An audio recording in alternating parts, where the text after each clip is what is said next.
West Texas is a very lonely place. There's not much to do in West Texas after football season.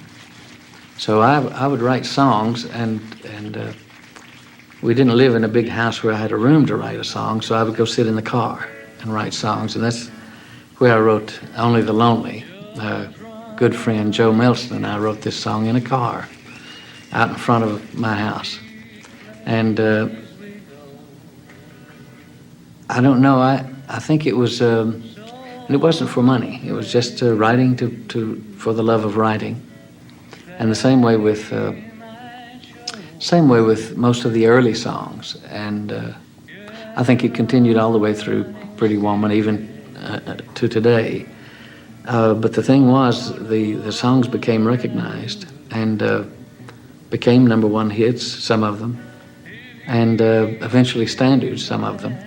But writing Running Scared, for instance, it was just, it took us about 30 minutes at the most, and not too long to record it, and it was #1, and then Crying was the next thing we wrote, because the pressure was that we had another record coming. We had to write a song for the next record.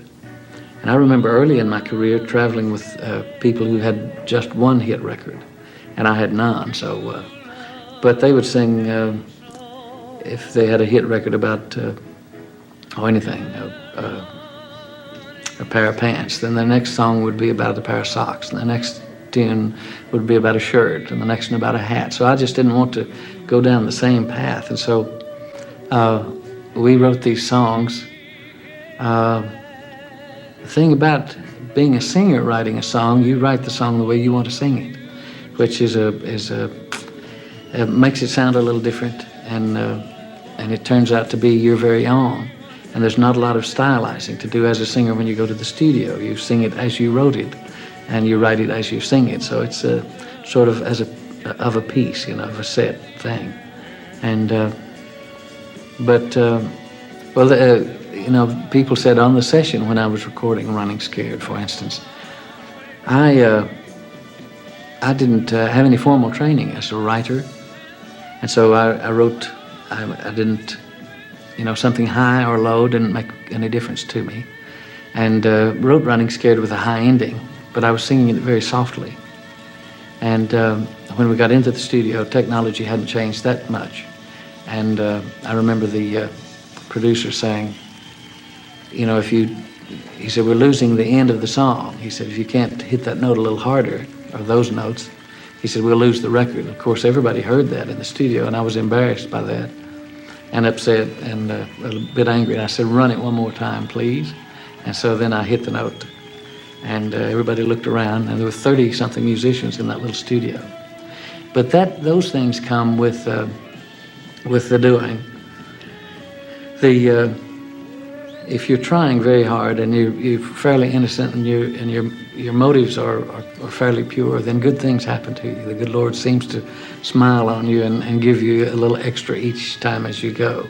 So from Running Scared through Crying, which was even more of a vocal experience, all the way through Pretty Woman and all, was probably an evolutionary thing. It was a growth thing on my part. It's very gratifying as a songwriter to see that the songs have held up a good while, and as an artist to be recognized in Europe and Australasia and foreign climes. It's at the time I was writing and singing and touring, I didn't think about that. I didn't think of posterity and didn't think of the lasting impression or the influences that might be generated. Just kept going and doing, and with a certain amount of excitement and a certain flair and a lot of luck, just kept going. But it's wonderful to see. These days, if a song lasts 20 years, you've pretty much got a standard. And as a writer, to hear other people do your songs, like I'm sure Chuck would appreciate people doing his songs. It's just a wonderful thing that it's a one-time thing for you, and then you hear a new generation and someone else and all different variations and versions of songs. It's wonderful.